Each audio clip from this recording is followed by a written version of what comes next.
Bueno, esta masterclass es una masterclass que impartimos nosotros de manera gratuita para colaborar un poco con la educación, con la enseñanza. Es una masterclass que propuso nuestra docente, Pía Fernanda Rivera Lobos, que muchos de ustedes ya la conocen, es una excelente docente que colabora con nosotros en Estudiantes Digitales, así que quiero darle la bienvenida a ella, agradecerle de corazón porque este tema es un tema muy complicado, es un tema que se pregunta mucho en el grado y es un tema que por ahí genera un montón de dudas. Por eso mismo quiero agradecerle a Pía por su predisposición para esta masterclass y darle la bienvenida a todos y a todas. Sin más, le cedo la palabra a Pía y ya puede comenzar. Muchas gracias. Hola, buenas tardes a todos. Como les comentaba Federica, hoy día la clase se basa en la teoría de la posición inscrita. Yo en este momento voy a compartir pantalla para que me avisen si se puede ver. Se ve perfecto, Pía. Súper. Entonces, les comento, yo escogí esta clase de la teoría de la posición inscrita porque fue un tema que me tocó a mí en mi examen de grado. Mi examen de grado, como les comenté a algunos que ya me conocen, yo estudié en la mayor y el examen de grado es de caso. Entonces, a mí me tocó un caso que tenía que ver con la teoría de la posición inscrita. Entonces, por esto es un tema súper importante. Voy a tratar también lo que tiene que ver con la posición y la prescripción, específicamente la adquisitiva, que tiene que ver todo con la teoría de la posición inscrita. Entonces, para comenzar, voy a correr un poquito. Ya. Entonces, lo primero, vamos a partir con la posesión. Pía, te La interrumpo posesión, un minutito. dígame. Perdón. Perdón que no le avisé, perdón que te interrumpa, no le avisé a los compañeros que si ellos quieren realizar cualquier pregunta, pueden hacerlo en el chat. Yo se lo voy a leer a Pía, ¿sí? Cualquier pregunta que surja, la escriben por el chat, ¿sí? Gracias, Pía, discúlpame. No, sí, eso, súper importante. Vamos a tratar en esta clase tres temas, lo que es la posesión, la prescripción y la teoría de la posesión inscrita. Cuando terminemos el tema de la posesión, vamos a dar la posibilidad de que hagan algunas preguntas si es que le quedan respecto a la materia, porque igual posesión abarca mucho, entonces es muy difícil poner toda la materia en una pura clase. Luego pasamos a la prescripción, también vamos a hacer un par de preguntas si es que tienen y vamos a terminar con la teoría de la posesión inscrita. Entonces, como les comentaba, partimos con la posesión. La posesión se encuentra regulada en el Código Civil en el libro segundo, desde los artículos 700 al 731. El significado coloquial de la palabra posesión indica la ocupación de una cosa y, de acuerdo al diccionario de la lengua española, se define como el acto de poseer o tener una cosa corporal con ánimo de conservarla para sí o para otro. También se define legalmente la posesión en el artículo 700 del Código Civil, el que nos señala lo siguiente. La posesión es la tenencia de una cosa determinada con ánimo de señor o dueño, sea que el dueño o el que se da por tal tenga la cosa por sí mismo o por otra persona que la tenga en lugar y a nombre de él. El poseedor es reputado dueño mientras otra persona no justifique serlo. Entonces, lo esencial de la definición se encuentra en la primera parte cuando habla de la tenencia de una cosa determinada con ánimo de señor y dueño. Ahora, de esta definición podemos hacer algunas observaciones. Dentro de las más fundamentales es que en la posesión hay dos elementos esenciales, que es el corpus y el animus. Ya como segundo punto, que toda posesión ha de recaer sobre una cosa determinada. En este caso, por ejemplo, si el poseedor alega el dominio por haberlo adquirido por prescripción, en la sentencia se tiene que referir con precisión una cosa determinada. Entonces aquí como ponemos como un ejemplo, no podría ser un gato, sino que tendría que ser el gato Tomás, o sea, una cosa determinada. Asimismo, el poseedor puede ser también dueño, que es la situación ordinaria, o puede no serlo. Es decir, que ser un poseedor de una cosa sin tener derecho de dominio sobre ella. ¿Ya? También el poseedor puede tener la cosa bajo su dependencia inmediata, y lo que ocurre cuando tenga la cosa por sí mismo, o puede tener la otra persona, pero a nombre del poseedor. Y como último, todo poseedor por ley es considerado dueño, sin perjuicio de que un tercero pueda probar lo contrario, y aquí hay una presunción de dominio a favor del poseedor, pero que es simplemente legal. Y todas las presunciones simplemente legal admiten prueba en contrario. Si fuera una presunción de derecho, en ese caso no se admite prueba en contrario. Ahora, un tema súper relevante y súper importante cuando uno le toca el tema de la posesión en un examen de grado, la pregunta típica es ¿cuál es la naturaleza jurídica de la posesión? Aquí hay algunas discusiones, pero se centran en que si la posesión es un hecho o es un derecho. Según Savigny, se sostiene que la posesión es un mero hecho porque se funda en circunstancias materiales, pero también agrega que podría ser un derecho por las consecuencias jurídicas atribuidas que son por la prescripción y porque hay acciones posesorias.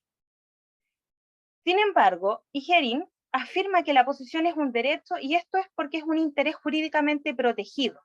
Entonces, bajo esta afirmación se alega que las acciones protegen derechos y no acciones, y esto sería porque existen los interdictos o las acciones posesorias que llevan a sostener que la posesión sería un derecho. Ahora, la respuesta unánime que considera la doctrina es que la posesión es un estado de hecho protegido por el derecho. Ahora, ¿por qué se funda en eso? Porque se dice que la disposición del código se orienta a concebir la posesión como un hecho por la definición que da, por la definición que sale en el artículo 700. Cuando el Código Civil define un derecho, dice que es una facultad o específicamente que es un derecho.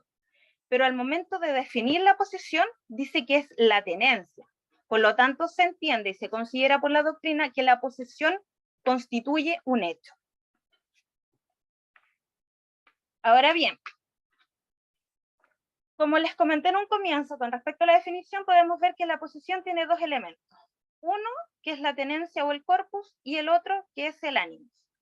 La tenencia o el corpus es un poder físico o potestad de hecho sobre la cosa. Savigny afirma que el corpus no supone necesariamente el contacto inmediato del individuo con el bien poseído, ya consiste en la posibilidad física de disponer materialmente de la cosa. Y el animus, que de acuerdo con la teoría clásica subjetiva, nos dice que la posesión no solo implica una potestad de hecho sobre la cosa, sino que también la existencia de una voluntad. Entonces, en este elemento es de carácter psicológico o intelectual, y esto es lo que se llama el ánimo. Y no es más que consiste en tener la cosa como dueño, en la intención de tener la cosa para sí. Ahora, cuando hablamos sobre las cosas susceptibles de posesión, la posesión supone cosas sobre las cuales se puede tener ánimo de señor o dueño, o sea que sean cosas susceptibles de apropiación. Por lo tanto, lo primero que deben ser son cosas comerciables. En consecuencia, no se puede tener posesión respecto a las cosas comunes a todos los hombres, a los bienes nacionales de uso público y en general sobre las cosas incomerciables. Otro punto es que debe tratarse de una cosa determinada, tal como lo explica o lo refiere el artículo 700. Por lo tanto, no se puede concebir la posesión sobre cosas inciertas o individualizadas por su género. Por eso en un comienzo les comentaba de que no podía ser un gato en la sentencia, sino que tenía que ser el gato Tomás. Y además, a pesar de que la definición del código se refiere a la tenencia de una cosa determinada, lo que nos da a entender que solo se aplica a cosas corporales, por la palabra tenencia, el mismo código admite la posesión de las cosas incorporales y esto es a través de los meros derechos, que está regulado en el artículo 715. Entonces, aquí tengo un mini cuadro que les explico. Vamos a ver las clases de posesión. La posesión se puede clasificar en posesión útil y en posesión inútil. La posesión útil es la que nos va a llevar a poder adquirir el dominio por prescripción, y la posesión inútil no nos conducen a poder adquirir el dominio por prescripción. A su vez, la posesión útil se divide en regular y irregular.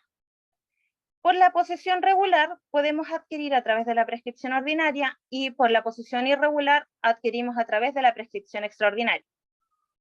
Cuando hablamos de la posesión inútil, que son las que no nos van a permitir adquirir por prescripción adquisitiva, tenemos la posesión violenta y la posesión clandestina. Entonces, son posesiones útiles la posesión regular e irregular, dado que ambas nos conducen a la prescripción adquisitiva. La posesión regular es la que procede de justo título y la que ha sido adquirido de buena fe, aunque la buena fe no subsista después de adquirir la posesión. O sea, tiene que haber una buena fe inicial, con eso basta. Y en el caso que se invoque un título traslaticio de dominio, se requiere la tradición. Cuando hablamos de la posesión irregular, esta va a ser la que carece de uno o más de los requisitos de la posesión regular. Entonces, en este caso, tendría que faltarle o el justo título, o la buena fe inicial, y en el caso si se invoca un título traslaticio de dominio, le falta la tradición. Entonces, ahora vamos con las posesiones inútiles, que como les comentaba, son las que no nos van a permitir adquirir por prescripción. Aquí tenemos la posesión violenta y la posesión clandestina. La posesión violenta es la que se adquiere por la fuerza, que puede ser actual o inminente, o sea, que hayan amenazas. Esta puede ser ejercida por la misma persona del poseedor o por agentes suyos. Y a su vez, la posesión clandestina es la que se ejerce ocultándola a los que tienen derecho para oponerse a ella. Entonces aquí en este caso no hay una violencia como la anterior, sino que hay un encubrimiento de la posesión, o sea, escondemos que tenemos la posesión de la cosa.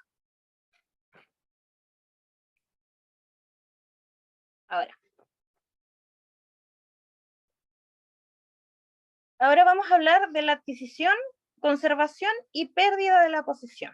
Vamos a ver un poquito las generalidades y después vamos a ver la adquisición, la conservación y pérdida, pero de los bienes muebles.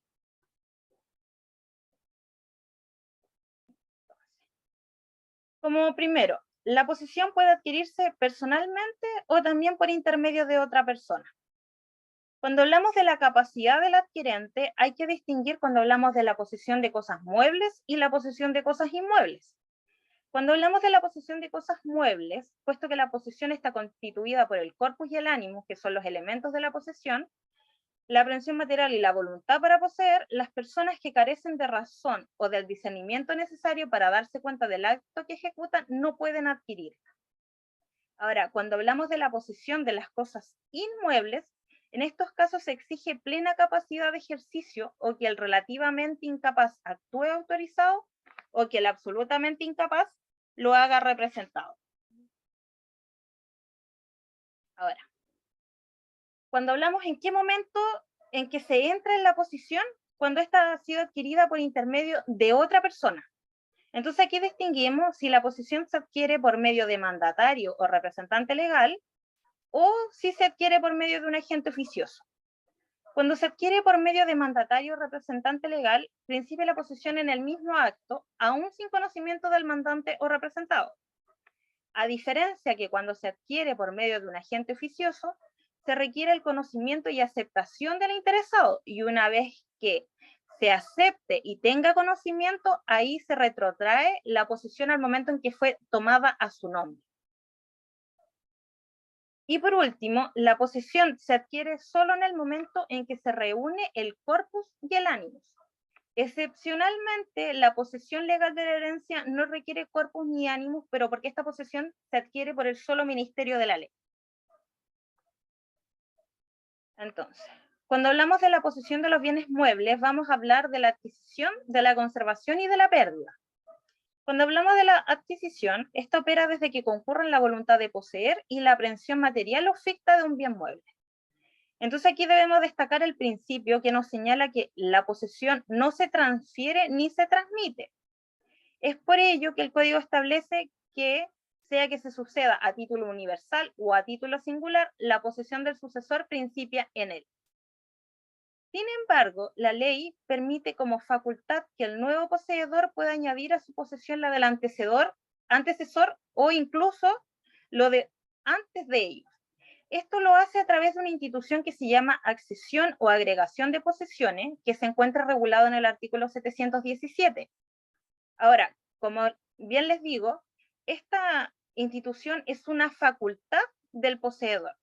Por lo tanto, él no está obligado a añadir las posesiones anteriores, porque en el momento que él las añade, él las adquiere con sus calidades y con sus oficios. ¿Qué significa esto? Que si el antecesor de él, el poseedor anterior, tenía una posesión irregular, él al sumarle el tiempo que él llevaba como poseedor, también la adquiere como posesión irregular. Entonces, eso también podría traerle consecuencias, porque si tiene una posesión irregular, requiere de más años para adquirir por prescripción al tener una posesión regular. Cuando hablamos de la conservación, aquí tenemos claro que solo basta conservar el animus, que es la intención de comportarse como señor y dueño, aunque momentáneamente no se tenga el corpus. Así lo dispone el artículo 727, donde dice que la posesión de la cosa mueble no se entiende perdida mientras se halla bajo el poder del poseedor, aunque éste ignore accidentalmente su paradero. La persistencia de la voluntad de conservar la posesión no significa que esta debe ser continua. Es decir, no es necesario que exista momento a momento una voluntad positiva de poseer. Y asimismo lo establece el artículo 719, que señala que si se ha empezado a poseer a nombre propio, se presume que esta posesión ha continuado hasta el momento en que se alega. Por lo tanto, la ley supone que se conserva esta voluntad mientras no aparezca una voluntad contraria. Sin embargo, si el poseedor se desprende únicamente de la tenencia a favor de otro que reconoce dominio ajeno y por ende posesión ajena, el primero continúa siendo poseedor, pues conserva el ánimo. Y así también lo establece el artículo 725, que señala: el poseedor conserva la posesión aunque transfiera la tenencia de la cosa, dándola en arriendo, comodato, prenda, depósito, usufructo o a cualquier otro título no translaticio de dominio. Ahora, cuando hablamos de la pérdida, tradicionalmente se sistematiza la pérdida por la pérdida de uno o ambos de sus elementos, y como bien hemos dicho, los elementos son el animus y el corpus. Entonces, de esta manera podemos distinguir tres hipótesis. Se pierde por la pérdida simultánea de los dos elementos de la posesión, y esto es lo que ocurre cuando hay enajenación o cuando se abandona la cosa con la intención de renunciar a ella, y ahí es cuando pasa a ser una res derelictae. Cuando se pierde el corpus, que es cuando otro se apodera de la cosa con ánimo de hacerla suya, así como lo señala el 726, que dice: se deja de poseer una cosa desde que otro se apodera de ella con ánimo de hacerla suya, menos los casos que las leyes expresamente exceptúan, o cuando sin pasar la posesión a otras manos se hace imposible el ejercicio de actos posesorios. Este es el caso del artículo 2502, número 1, que es cuando una heredad está permanentemente inundada. Este artículo del 2502 se refiere cuando se habla de la interrupción de la prescripción, que lo vamos a ver un poquito más adelante. Y también se pierde por la pérdida del animus, que en este caso es el constituto posesorio, que lo encontramos regulado en el artículo 684, número 5, y que es cuando se verifica cuando el poseedor se convierte en mero tenedor de la cosa por hacer una tradición de la cosa. Aquí tenemos un ejemplo. Por ejemplo, yo decido que ya no voy a dar más clases. Entonces yo tengo sillas que uso para dar las clases. Y decido que voy a vender estas sillas. Entonces mi vecino me dice que él me las compra, pero resulta que yo tengo que dar clases todavía hasta diciembre. Entonces necesito todavía las sillas. Entonces, ¿qué hago? Le digo al vendedor, al comprador, que en este caso es mi vecino, que me deje en comodato las sillas hasta que yo se las devuelva. Entonces, en este caso, yo paso a ser poseedor. Entonces, aquí en este caso, no se necesita la entrega real de la cosa, porque se entiende que hay una entrega simbólica por el hecho de que el dueño reconoce dominio ajeno. Entonces, esto sería con respecto a la posesión. Hasta aquí, respecto a lo que hablamos, igual como les comenté, es harta materia lo de la posesión, así que no se puede ver todo, pero hasta aquí, ¿alguien tiene alguna duda que me pueda ayudar, Federica? Ya, se generó una duda que es de Paula, y Paula pregunta: ¿se pueden poseer las universalidades jurídicas? Esa es la única pregunta que hay. Bien, lo que pasa es que cuando se habla de poseer, se tiene que poseer cosas determinadas. La única universalidad jurídica es la posesión legal de la herencia. Entonces, esa sería la única opción. Pero cuando hablamos de posesión, tiene que ser una cosa determinada. Perfecto, Pía, muchas gracias. No hay otra duda. Ya. Para Pía, acaba de surgir una duda de Sergio que la vamos a leer. Sergio pregunta, ¿todos los derechos se pueden poseer? ¿Qué pasa con los derechos personales? Ya. Con respecto a los derechos personales, hay distintas opiniones. Hay quienes creen que sí se pueden poseer los derechos personales, como hay quienes dicen que no se pueden poseer.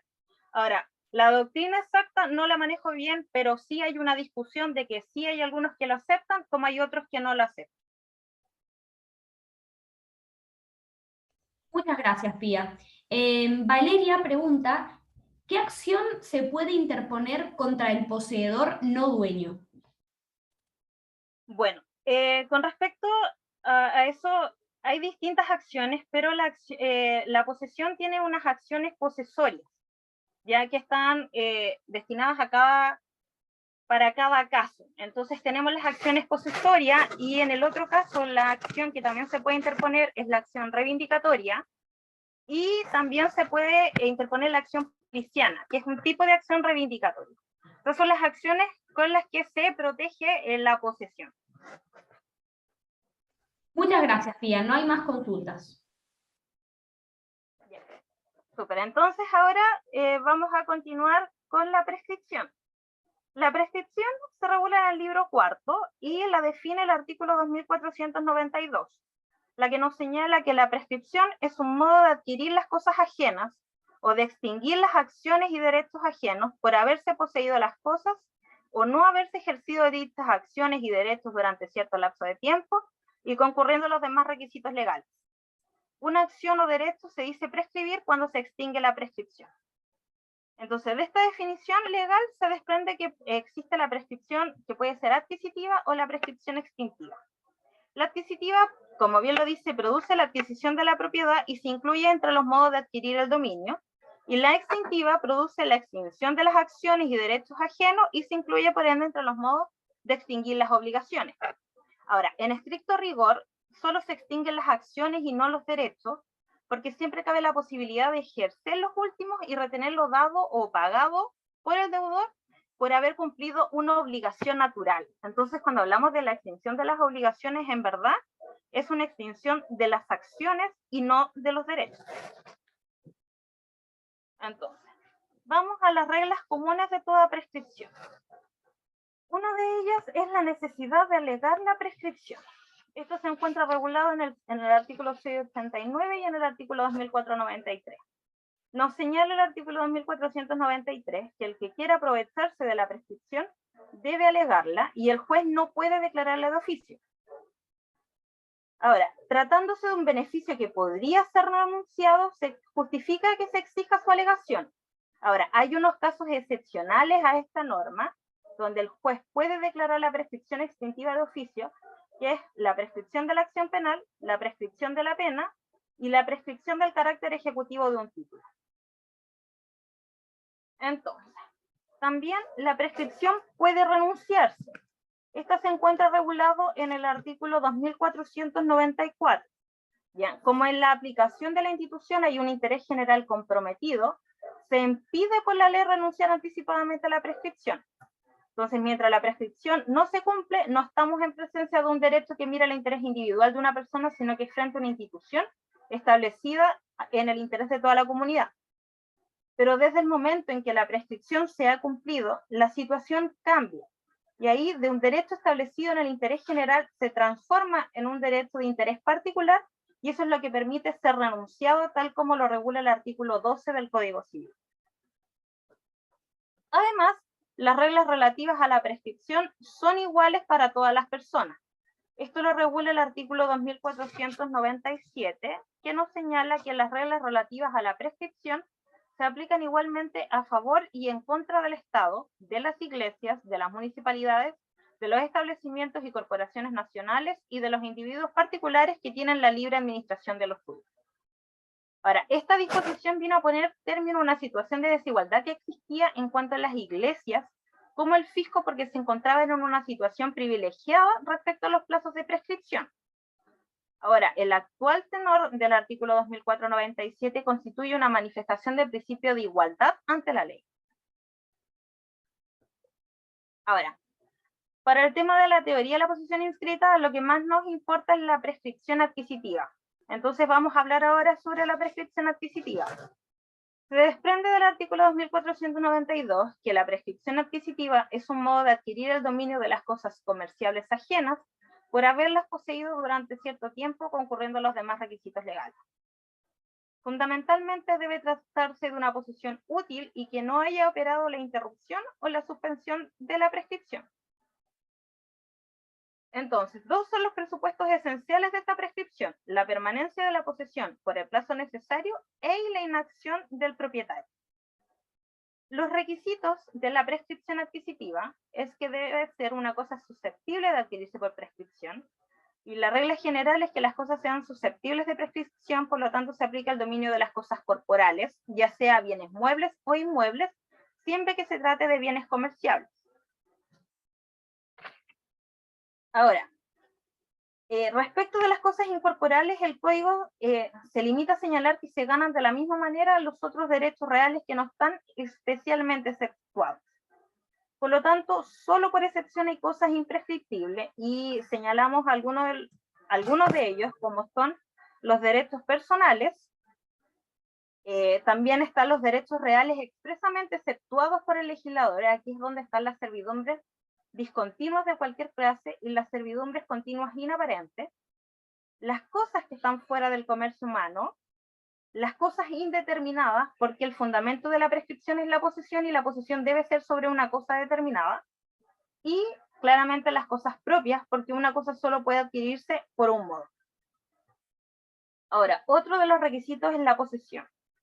Solo la verdadera posesión, la que se ejerce con ánimo de señor y dueño, conduce a la prescripción adquisitiva.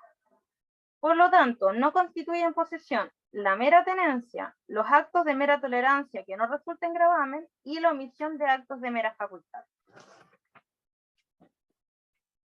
Y por último, tenemos el transcurso del plazo. Es preciso que la posesión se prolongue durante el tiempo que señala la ley en forma continua, y así se da la posibilidad al verdadero dueño para reclamar la cosa. De este modo, el artículo 717, como les comentaba anteriormente, permite al poseedor agregar la posesión de sus antecesores, ¿ya? Pero con las limitaciones que se la apropia con sus calidades y vicios. Entonces, como les comenté, esta agregación o accesión de posesiones es una facultad del poseedor, por lo tanto queda, como bien se dice, a voluntad de él si quiere agregar o no agregar la posesión anterior. Entonces, con esto claro es que tenemos que la posesión útil solo es ella la que nos conduce a la prescripción. Y dentro de la posesión útil tenemos la posesión regular y la posesión irregular. La posesión regular está regulada en el artículo 702, que nos señala que se llama posesión regular la que procede de justo título y ha sido adquirida de buena fe, aunque la buena fe no subsista después de adquirida la posesión. Se puede ser por consiguiente poseedor regular y poseedor de mala fe, como viceversa el poseedor de buena fe puede ser poseedor irregular. Si el título es translaticio de dominio, es también necesaria la tradición. Entonces, en consecuencia, los requisitos de la posesión regular son los siguientes: el justo título, donde el título en materia posesoria es el antecedente de la posesión. La ley no define justo título, sino que nos enumera los que no son justos, que están regulados en el artículo 704. Como les comentaba, mi examen de grado tenía que ver con esto, y una de las preguntas que me hicieron fue, dígame cuáles son los justos títulos o dónde se encuentran regulados. Entonces eso es una pregunta capciosa, porque en verdad los justos títulos no están regulados, sino que están regulados los que no son justos. Entonces con eso hay que tener precaución. Ahora, las características del justo título son que deben tener una aptitud suficiente para atribuir el dominio, debe ser verdadero y debe ser válido. También tenemos clases de título, que de acuerdo como los dice el 703, el justo título es constitutivo o traslaticio de dominio. Dentro de los títulos traslaticios de dominio, tenemos lo que son por su naturaleza, sirven para transferir el dominio, que es como la venta, la permuta o la donación entre vivos. Ahora, otro de los requisitos es la buena fe. Esta se encuentra regulada en el artículo 706 del inciso 1, que nos dice que la buena fe es la conciencia de haberse adquirido el dominio de las cosas por medios legítimos, exentos de fraude y de todo otro vicio. Aquí hay que tener presente que el artículo 707 nos señala que la buena fe se presume, excepto en los casos en que la ley establece la presunción contraria. En todos los otros, la mala fe debe probarse. Entonces, la buena fe se presume. ¿En qué caso se presume la mala fe, por ejemplo, cuando se alega error de derecho, ya que, de acuerdo al artículo 8 del Código Civil, la ley se entiende conocida por todos, por lo tanto, no se puede alegar desconocimiento por eso? Y también, por ejemplo, cuando se tiene un título de mera tenencia. Y como último requisito tenemos la tradición. La tradición va a ser solamente si se invoca un título traslaticio de dominio. Esto porque los contratos no transfieren el dominio ni tampoco dan la posesión. Entonces, de acuerdo al artículo 702, nos señala que la posesión de una cosa es ciencia y paciencia del que se obliga a entregarla hará presumir la tradición, a menos que ésta haya debido efectuarse por la inscripción del título. Ahora, cuando hablamos de la posesión irregular, está regulada en el artículo 708, que nos señala que es la que carece de uno o más de los requisitos señalados en el artículo 702. ¿Qué significa esto? Que falta el justo título, que no haya buena fe inicial, o que en el caso que se invoque un título traslaticio de dominio, no se haya producido la tradición. ¿Qué ventajas otorga la posesión irregular?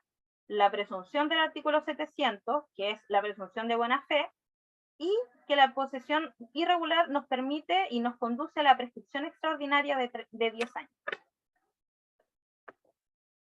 Ahora, como les comenté anteriormente, tenemos una institución que es la interrupción de la prescripción. La prescripción tiene dos elementos. La posesión por parte de quien pretende prescribir, que es un elemento positivo, y la inactividad del dueño, que es el elemento negativo. Se interrumpe la prescripción cuando falta cualquiera de ellas. Por lo tanto, la interrupción es la pérdida del tiempo corrido para ganar por prescripción, en virtud de un derecho al que la ley le atribuye este mérito. La interrupción puede ser la interrupción natural o la interrupción civil. La interrupción natural la encontramos regulada en el artículo 2502 y es la que se entiende por tal todo hecho material, sea de la naturaleza o del hombre, que hace perder la posesión de la cosa. A su vez, la interrupción natural puede ser de dos clases: interrupción natural por un hecho de la naturaleza o la interrupción natural por un hecho del hombre. Cuando hablamos de la interrupción natural por un hecho de la naturaleza, tenemos cuando, sin haber pasado la posesión a otras manos, se ha hecho imposible el ejercicio de actos posesorios. Y aquí tenemos el 2502 número 1 que les comenté en un comienzo. El código habla de una heredad permanentemente inundada. De este modo, no se produce el efecto propio de toda interrupción, ya porque no se pierde el tiempo, sino lo que aquí se va a producir es netamente los efectos de la suspensión de la prescripción. Cuando hablamos de la interrupción natural por un hecho del hombre, es por ejemplo cuando se ha perdido la posesión por haber entrado en ella otra persona, que lo señala el artículo 2502 en su número 2. Se trata del apoderamiento de los bienes muebles y de los bienes inmuebles, pero no inscritos, ¿ya? Porque sabemos que el simple apoderamiento de un inmueble inscrito no hace perder la posesión existente ni confiere posesión a quien se apodera del predio. Entonces aquí sí se produce el efecto propio de la interrupción, que va a hacer perder todo el tiempo de la posesión anterior.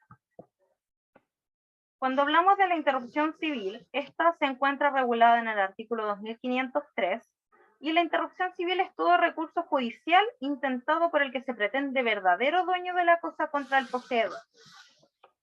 La expresión recurso judicial debemos entenderla como la interposición de cualquier acción, en este caso reivindicatoria fundamentalmente, mediante el cual el dueño pretende recuperar la posesión e impedir así que un tercero, que está siendo poseedor del bien, adquiera por dominio la prescripción. La ley en este caso solo acepta la actuación judicial, o sea, debe deducirse una acción ante los tribunales de justicia. A su vez, se exige que debe notificarse al poseedor y conforme a la doctrina y la jurisprudencia mayoritaria, es necesario que la demanda se notifique antes de que haya transcurrido el plazo de prescripción.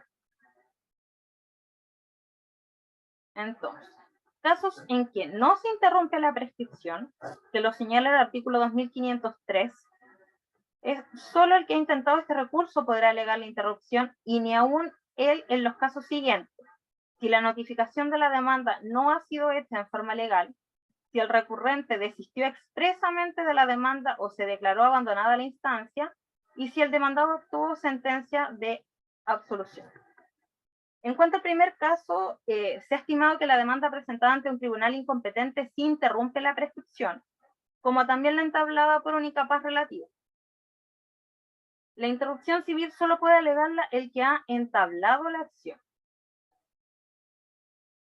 Ahora, con respecto a los efectos que produce la interrupción civil, si el fallo que resuelve el litigio es favorable al propietario, el poseedor pierde definitivamente la posesión. En cambio, si es favorable al poseedor, se entiende que no se ha interrumpido la prescripción.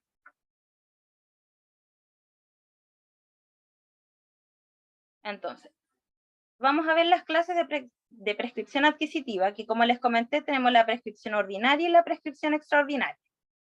Esta distinción la podemos ver de acuerdo al artículo 2506. La prescripción ordinaria se encuentra regulada en el artículo 2507, donde nos señala que para ganar la prescripción ordinaria se necesita posesión regular no interrumpida durante el tiempo que las leyes requieren.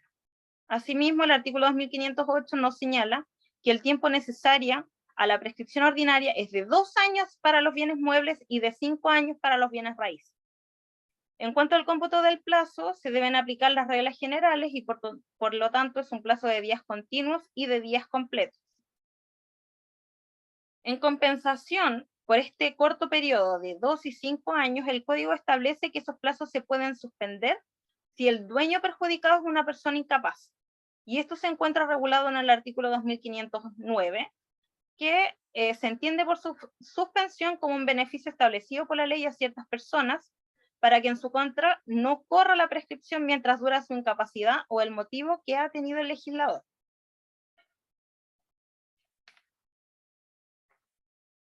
Ahora, cuando hablamos de la prescripción extraordinaria, esta prescripción es la que proviene de un poseedor irregular o de un poseedor regular, pero que al hacer uso de la facultad de accesión de posesiones de sus antecesores, ha añadido el tiempo de un poseedor irregular. Esto fue lo que les comenté en un comienzo cuando hablábamos de la posesión, de cuando utilizan esta institución de la accesión de posesiones, la adquiere con sus vicios y calidades. Entonces, si el anterior era un poseedor irregular, él la adquiere también como poseedor irregular. Esta se trata de una prescripción que es subsidiaria, porque procede cuando no es aplicable la prescripción ordinaria. Y aunque debe cumplir con los requisitos generales a toda prescripción, tiene unos requisitos específicos, que son el que la alega debe haber sido al menos poseedor irregular de la cosa, descartándose por ende al mero tenedor, salvo en el caso excepcional del artículo 2510, la regla tercera. Se exige 10 años de posesión continua y corre contra toda persona y no se suspende en favor de las enumeradas en el artículo 2509. Ahora, eso sería con respecto a la prescripción antes de que pasemos a la teoría de la posesión inscrita. Hasta acá, ¿alguna duda respecto a la prescripción? Como les comenté, igual solo nos enfocamos en la prescripción adquisitiva, no en la extintiva. Ya, te leo, hay 3 consultas, voy a leer la primera, que es de Valentina. Valentina pregunta, ¿en qué casos no constituyen posesión? ¿La mera tenencia y cuáles más? Eso pregunta Valentina. Son la mera tenencia, pero de posesión. No entiendo muy bien la pregunta. Si me Valentina, la puede explicar. Sí, Valentina, por favor, podrías expandir un poco más tu consulta para Pía, estaría de adquisitiva, dice Valentina. Bueno, vamos a leer la de Sergio y le pedimos a Valentina si ella, por favor, podría explicarse un poquito más para que Pía comprenda. Sergio dice, ¿algún ejemplo de ser poseedor regular y de mala fe y poseedor irregular y de buena fe? Todo esto considerando, Pía, que quizás estas son preguntas que se han ido generando en la charla, quizás ya las respondiste mientras dabas la charla, quizás no. Entonces, eso dice Sergio. Y por último, Paula dice, ¿podría una tercería de posesión interrumpir la prescripción o tiene que ser necesariamente la acción reivindicatoria? Eso. Esas Ya, son las preguntas. con respecto a la tercería de posesión, no manejo la información, pero si quieren yo al final de la clase les dejo mi correo electrónico y me pueden hacer las preguntas y yo se las respondo por interno. No tengo ningún problema con eso. Ahora, con respecto a un poseedor irregular, que comentaba él, pero de buena fe, es, por ejemplo, el mismo caso cuando se hace la accesión de posesiones, porque estamos agregando el tiempo anterior del poseedor, que él tenía como irregular, pero yo lo estoy adquiriendo de buena fe. ¿Me entienden? Ahí habría uno de esos ejemplos. Y con respecto al de Valentina no lo entendí, pero si quiere lo mismo. Le dejo mi correo y al final me pueden hacer las preguntas por correo y yo no tengo problema en contestarlas. Muchísimas gracias, Pía. Ya, entonces, con respecto a la teoría de la posesión inscrita, que es lo fundamental de la clase, tenemos las normas que conforman la teoría de la posesión inscrita. Y aquí corresponden los artículos, dentro de ellos está el 686, el 696, el 702 inciso final, el 724, el 728, el 730, el 924 que habla de la posesión de los derechos inscritos y el 2505 que esto dice que no hay prescripción contra título inscrito. Ya. El mensaje que hay en el código, Bello dejó la constancia de que pensó que la inscripción fuera garantía de propiedad, pero se dio cuenta que eso haría obligar a los solicitantes a probar la realidad y validez de los títulos, y eso solo iba a generar numerosos litigios que al final no iba a ser, iba a ser contraproducente. De ahí que pensó que era suficiente con que la inscripción garantizara la posesión. Entonces dice, la inscripción, se lee en el mensaje, es la que da la posesión real efectiva, y mientras ella no sea cancelado, el que no ha inscrito su título no posee, es un mero tenedor. De ahí entonces que se dispusiere que si la cosa es de aquellas cuya tradición debe hacerse por inscripción, en el registro del conservador nadie podrá adquirir la posesión de ella sino por este medio. De modo que mientras subsista la inscripción, el que se apodera de la cosa que se refiere al título inscrito no adquiere posesión de ella ni pone fin a la posesión existente. Ahora, hay una teoría de la inscripción como ficción. ¿Ya? Esta es como la que se aplica con respecto a esta teoría. Esta teoría sostiene que el código, tratándose de los bienes sujetos a inscripción conservatoria, reemplazó completamente la posesión material por la solemnidad de la inscripción, con lo que bien puede decirse que la inscripción constituye una ficción o presunción de derecho de posesión. Entonces el titular inscrito es el poseedor, aunque no tenga la tenencia material del bien raíz. El sostenedor de esta teoría fue el jurista, ministro y presidente de la Corte Suprema Humberto Truco. Ya, sus argumentos se basan en la intención del codificador de lograr la inscripción de todos los inmuebles. De esta manera se sostiene que si se invoca un título traslaticio, solo se adquirirá la posesión regular o irregular mediante la inscripción de dicho título en el conservador, sin que se necesite que el poseedor inscrito haya tomado posesión material del respectivo inmueble. La posesión para todos los efectos legales es la inscripción, y por ello solo se pierde cuando esa inscripción sea cancelada. Entonces, por lo mismo, si alguien ocupa materialmente el inmueble inscrito, no será poseedor ni podrá adquirir por prescripción, incluso aunque lo tenga por más de 10 años. Esta última frase que habla que no se puede adquirir por prescripción, esto se encuentra establecido en el artículo 2505. Ese artículo nos señala que no procede la prescripción con respecto contra un título inscrito. Entonces, vamos a ver la posesión de los bienes raíces y primero vamos a hacer una distinción entre los inmuebles no inscritos y los inmuebles inscritos.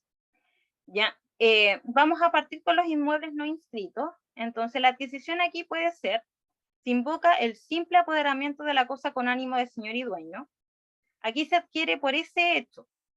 Ya, aquí no se aplica el modo de adquirir de la ocupación porque la ocupación no corresponde o no se aplica respecto a los inmuebles, por eso se habla de un simple apoderamiento.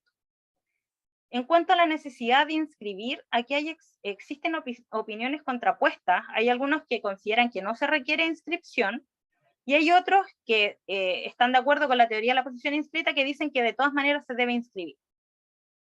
De todas maneras, la posesión en este caso será irregular, ya que el poseedor estará de mala fe. Se presume que conoce y porque carece de título.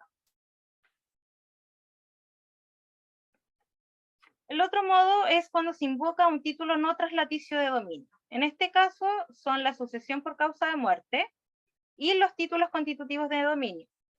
En ninguno de estos casos se señala que es necesario inscribir, ya para adquirir la posesión del inmueble, pero estamos hablando de los muebles no inscritos. En este caso, tratándose de la sucesión por causa de muerte, el heredero, aunque lo ignore, adquiere la posesión de la herencia por el solo ministerio de la ley desde el momento en que les es deferida. Además, las inscripciones prevenidas en el artículo 688 no tienen por objeto otorgar al heredero la posesión de los bienes hereditarios, sino habilitarlos para disponer de los mismos. En cuanto a los títulos constitutivos de dominio, aquí nos vamos a ceñir solo la accesión, pues como les comentaba, no se puede adquirir por ocupación de los bienes inmuebles. Y no hablamos de la prescripción porque no es un título de adquisición de la posesión, sino que la posesión conduce a la prescripción. Se señala en este caso que, tratándose de la accesión, tampoco es necesario que se realice una inscripción conservatoria alguna, porque se entiende que lo accesorio sigue la suerte de lo principal. Por lo tanto, si se posee lo principal, también se posee lo accesorio. Y por último, tenemos la opción de que se invoca un título traslaticio de dominio. En este caso, debemos distinguir, según se trata de una posesión regular o una posesión irregular. Para adquirir la posesión regular de los predios no inscritos, cuando se invoca un título traslaticio de dominio, es necesario realizar la inscripción conservatoria para cumplir con el requisito de la tradición, que está regulado en el 686. Este artículo no distingue entre inmuebles inscritos o no inscritos. Ahora, con respecto a la posesión irregular, no existe unanimidad de la doctrina de si es necesario inscribir. La mayoritaria postula la necesidad de inscribir, y esto que en las razones de que el artículo 724 no distingue en cuanto a la naturaleza de la posesión regular e irregular. Como la ley no efectúa la distinción, resulta que la inscripción, cuando se invoca un título de traslaticio, no es, un título de traslaticio de dominio, no es simplemente un elemento de la posesión regular, sino que es un requisito indispensable para adquirir toda clase de posesión. Y el espíritu del legislador apunta a obtener que todas las propiedades se inscriban, de manera que posesión y propiedad serían conceptos sinónimos. Ahora, la doctrina minoritaria postula que no es necesario inscribir en base a que el artículo 724 solo se referiría a los bienes raíces que ya se encuentran en el régimen de la propiedad inscrita, y por el artículo 730 que confirmaría que no es necesario inscribir, dado que en el inciso 1 no hace distinción alguna entre muebles e inmuebles. Cuando hablamos de la conservación y pérdida de la posesión de los muebles no inscritos, aquí estos se encuentran en la misma situación que los bienes muebles, por lo tanto su posesión se pierde si falta el corpus o el animus, y mayor razón si faltan los dos. Aquí en este caso se aplican los artículos 726 y 729. Por lo tanto, el poseedor de un inmueble no inscrito puede llegar a perder su posesión en los casos cuando la abandona, cuando se enajena el inmueble, cuando un tercero le usurpa el inmueble. En este caso, el afectado dispone de un año para ejercitar las acciones posesorias y se recupera legalmente su posesión, se entiende que nunca la perdió. Y cuando el mero tenedor del inmueble no inscrito lo usurpa, se da por dueño y lo enajena. Ahora, vamos a la posesión de los bienes muebles pero inscritos. Aquí, para la adquisición hay que distinguir el título que se invoca. Si se invoca un título no traslaticio de dominio, se dice que no se requiere la inscripción para adquirir la posesión. Aquí, como les comentaba, son títulos no traslaticio de dominio, la ocupación y la accesión, y se agrega la sucesión por causa de muerte. Ahora, Por ejemplo, cuando opera una hipótesis de accesión de inmueble a inmueble, como la avulsión o el aluvión, en ese caso se dice que no hay necesidad de inscribir, pero por razones de conveniencia jurídica sí se aconseja inscribir para que de esta forma los títulos de inmueble reflejen su real extensión. Ya, cuando hablamos de la avulsión o el aluvión es cuando entra terreno, o sea, se arrastra terreno de un predio para otro. Entonces, a eso ahí es cuando se habla de la accesión. Entonces, en el caso de una avulsión, después de transcurrido el plazo que tiene el propietario para reclamar la parte del suelo que fue transportada, el propietario del predio al que accedió a esta porción, o sea, el propietario del que le llegó a esta porción, podría solicitar que se inscriba o al menos que se practique una nota marginal en la inscripción de su fondo, ya para dar cuenta del acrecimiento que se ha producido. Cuando hablamos del título traslaticio de dominio, aquí debemos distinguir también entre la posición regular, que no existe discusión que se requiere inscripción si se invoca un título traslaticio de dominio, y la posición irregular, donde sí vamos a tener una discusión. La doctrina minoritaria sostiene que no es necesaria la inscripción, esto porque la exigencia del artículo 724 solo comprende la posición regular, pues en ella es donde se necesita esencialmente la tradición. Y la doctrina mayoritaria sostiene que se requiere la inscripción igual como acontece respecto de la posición regular. Y los fundamentos serían que en verdad es que la posición no necesita de tradición, pero también es que la ley declara reiteradamente que el poseedor inscrito no pierde su posición mientras subsiste la inscripción en su favor. Y para que esta no subsista, es preciso que el adquirente obtenga una nueva inscripción en su favor. También se infringiría el artículo 2505, que si la posesión irregular pudiera adquirirse sin la inscripción, habría prescripción contra título inscrito, invocándose prescripción extraordinaria. Y como les comentaba, el artículo 2505 rechaza toda la prescripción ordinaria como la extraordinaria contra título inscrito. Además, atendiendo el mensaje del código, nos señala que la inscripción es la que da la posesión real efectiva, y mientras ella no sea cancelada, el que no ha inscrito su título no posee, es un mero tenedor. Y por lo demás, todo el sistema del código tiende a que los inmuebles se incorporen al régimen conservatorio, por lo tanto sería absurdo pensar que el legislador deja las puertas abiertas para que un inmueble pudiera salir del régimen mediante la adquisición de la posesión sin mediar una inscripción. Ahora, cuando hablamos de la conservación, en principio la posesión de un inmueble inscrito se mantiene mientras esté vigente la inscripción y esto funciona como una garantía o protección al poseedor. De manera que no se admite que un tercero gane la posesión por un apoderamiento violento o clandestino. ¿Ya? El inmueble inscrito debe considerarse a una excepción legal a la regla que prescribe que se deja de poseer una cosa desde que otra se apodera de ella con ánimo de hacerla suya, menos en los casos que la ley expresamente exceptúan. Ahora, congruente con esto es que el que se apodera materialmente de un inmueble inscrito no puede adquirir por prescripción, ni siquiera extraordinaria, ya que según el código no tiene lugar la prescripción adquisitiva de bienes raíces o de derechos reales inmuebles contra título inscrito, sino en virtud de otro título inscrito. Aquí se reitera de nuevo el artículo 2505. La pérdida de la inscripción, o sea, la pérdida se puede hacer por la cancelación de la inscripción. Ahora, de acuerdo al artículo 728, la cancelación de la inscripción es la que va a poner fin a la posesión inscrita. O sea, la única forma de ponerle fin va a ser a través de la cancelación de la inscripción. El artículo 728 nos dice, para que cese la posesión inscrita es necesario que la inscripción se cancele, sea por voluntad de las partes o por una nueva inscripción en que el poseedor inscrito transfiere su derecho a otro o por decreto judicial. Mientras subsista la inscripción, el que se apodere de la cosa que se refiere al título inscrito no adquiere posesión de ella ni pone fin a la posesión existente. Hay tres formas de cancelación. La primera es la cancelación por voluntad de las partes. Esto se produce a consecuencia de una convención celebrada con el objeto de dejar sin efecto una inscripción. Por ejemplo, aquí tenemos la resiliación de una compraventa. O sea, aquí las partes acuerdan dejar sin efecto un contrato de compraventa de un inmueble y por lo tanto se retrotraen al estado previo a la celebración del contrato. Ahora, con el mérito de la escritura de la resiliación, el conservador de bienes raíces competente procede a cancelar la inscripción que ya existía a nombre del comprador y revive la inscripción anterior a favor del vendedor.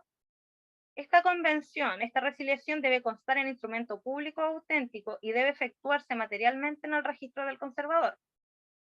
Entonces, en este caso, tras la cancelación de la inscripción vigente, revive la inscripción precedente y se deja constancia mediante anotaciones marginales en ambas inscripciones. La otra forma de cancelarla es por una nueva inscripción en que el poseedor inscrito transfiere su derecho a otro. Este es lo más usual, y aquí estamos ante un caso de cancelación virtual que se produce en forma automática por el hecho de que el poseedor inscrito transfiere su derecho a otro. Y esto lo va a hacer simultáneamente cuando se efectúa la tradición mediante la inscripción a favor del adquirente, y de esta forma queda cancelada la inscripción anterior. De acuerdo al artículo 692 del Código Civil y el 80 del Reglamento del Registro Conservatorio, en la nueva inscripción debe hacerse mención a la inscripción precedente, y esto siempre va a ser para mantener la continuidad de la historia de la propiedad raíz. Y con esta inscripción es como se hace la cancelación material. Y por último, es por decreto judicial. Aquí se produce la cancelación por esta vía cuando se ha seguido un juicio y en él una de las partes obtiene el reconocimiento de la posesión que mantiene, ordenándose cancelar una inscripción paralela, o cuando se obtiene que se le dé o devuelva la posesión que mantiene ilegalmente la otra parte. Así puede ocurrir que ambas partes tengan inscripción y discutan en el juicio cuál de ellos es el poseedor. Aquí la sentencia va a ordenar cancelar alguna de las inscripciones. A su vez, puede ocurrir que se inicie un juicio para que se dé o recupere la posesión, poniendo fin a la posesión inscrita existente, como acontece al interponer una acción reivindicatoria. Y en este caso es la sentencia la que ordena cancelar la inscripción del poseedor no dueño. Y la cancelación se hace materialmente y, igual que la anterior, mediante una subinscripción al margen de la inscripción. Ahora, existe una discusión que hablan de la cancelación con título injusto. Entonces dicen, ¿qué pasa si el título de la posesión es injusto? En principio, la Corte Suprema estableció que la nueva inscripción no cancelaba la anterior, porque en virtud del artículo 728 se exige que la nueva inscripción transfiera el derecho a otro, y el título injusto no produciría ese efecto. Ahora, con posterioridad, la jurisprudencia estableció lo contrario, que es que la inscripción de un título injusto sirve para cancelar una inscripción anterior y hace cesar la posesión inscrita que a ella corresponda. Las razones, porque si se puede prescribir sin título alguno, con mayor razón se puede prescribir con un título injusto, por los artículos 728 y 2505, que no distinguen entre títulos justos e injustos, y por el artículo 730, que considera precisamente el caso de cancelación de una inscripción mediante la inscripción de un título injusto, como es el que deriva del usurpador. Otra de las discusiones es sobre la frase que dice competente inscripción. El inciso segundo del artículo 730 es el que ha dado lugar a esta discusión. En el inciso primero dispone que si el mero tenedor usurpa la cosa no pone fin a la posesión, pero si le enajena a su propio nombre, a un tercero, esta persona adquiere la posesión de la cosa y pone fin a la posesión anterior. Asimismo prosigue la norma, disponiendo que ello no sucede en los inmuebles inscritos, ya que en tal caso, si el que tiene la cosa en lugar y a nombre de un poseedor inscrito se da por dueño de ella y la enajena, no se pierde por una parte la posesión ni se adquiere por otra sin la competente inscripción. ¿Qué entiende el legislador por competente inscripción? Se han formulado dos interpretaciones. Aquella que postula que la competente inscripción solo puede ser aquella en que el poseedor inscrito transfiere un derecho a otro. Así lo concluyen, sosteniendo que no podría mantenerse la continuidad de la propiedad inscrita y la cadena no interrumpida de inscripciones. Y está la otra, que postula que la competente inscripción es aquella realizada con las solemnidades legales y que emana del título en virtud del cual enajenó el usurpador. Esta es la posición que ha tomado la jurisprudencia. ¿Ya? Esta doctrina afirma que la competente inscripción no puede ser otra que la del título de enajenación derivada del usurpador, desde el momento que la ley admite que el poseedor inscrito pueda perder la posesión como consecuencia de la enajenación de la cosa por el usurpador. De todas maneras, aquí la jurisprudencia ha resuelto que el caso que contempla el artículo 730 es de aplicación restrictiva por tratarse de una disposición excepcional. Ahora, para terminar, lo que les puse aquí es una típica pregunta de examen, ¿ya? Se da mucho, y es cuando hablan de la inscripción como prueba, requisito y garantía de los bienes inmuebles. Entonces, primero, ¿cómo se prueba la posesión? Respecto de los bienes muebles, se prueba por las reglas generales. Ahora, cuando hablamos de la prueba de posesión de los bienes inmuebles, tenemos el artículo 924 y el 925. El 924 nos señala que para probar la posesión se debe recurrir a la inscripción, pero siempre y cuando esta inscripción tenga al menos un año de vigencia. Y aquí es donde se aplica la frase inscripción constituye prueba. El artículo 925 contempla cómo probar la posesión para aquellos inmuebles, pero o que no están inscritos o que están inscritos hace un tiempo menos de un año. En este caso, la posesión se prueba por hechos positivos, o sea, demostrando que uno respecto al inmueble ha actuado como dueño. Ahora, se podría recurrir a la inscripción como prueba, aunque no se tenga el año, pero esta prueba no tiene la misma eficacia y podría ser desvirtuada más fácilmente. Ahora, la inscripción como requisito. En relación a la teoría de la posesión inscrita, se aplica estrictamente el artículo 724, el que señala que la posesión de los bienes cuya tradición debe efectuarse mediante la inscripción, solo puede adquirirse por este medio. Esto es el requisito para la adquisición de la posesión. Además, el 696 señala que a través de la inscripción se transfiere la posesión efectiva del respectivo derecho. Esta disposición, o sea, el 724 y el 686, se aplicaría tanto para inmuebles inscritos como no inscritos, ya que en ninguna de las normas se realizan distinciones. Ahora, interpretando el 724 con los artículos 728 y 730, debe entenderse que el 724 solo se aplica a los muebles inscritos. Si los artículos 728 y 730 establecen que se puede adquirir la posesión de un inmueble no inscrito por simple apoderamiento con ánimo de señor y dueño, sería absurdo que quien dispusiera de un título traslaticio de dominio no adquiriera en virtud del artículo 724. Y cuando hablamos de garantía, que la inscripción sea garantía de la posesión dice relación con que ésta no se pierde mientras la inscripción subsista. Esto aquí lo establece el artículo 728 y el artículo 730. Además, como ya vimos, la inscripción solo puede ser cancelada en tres formas: la voluntad de las partes, por decreto judicial o por nueva inscripción a favor de otra persona. A la de garantía, o sea, aparte del 728, se suma el artículo 2505, que es en cuanto a que contra título inscrito no corre prescripción adquisitiva, sino en virtud de otro título inscrito. Eso sería respecto a la presentación. Ahora,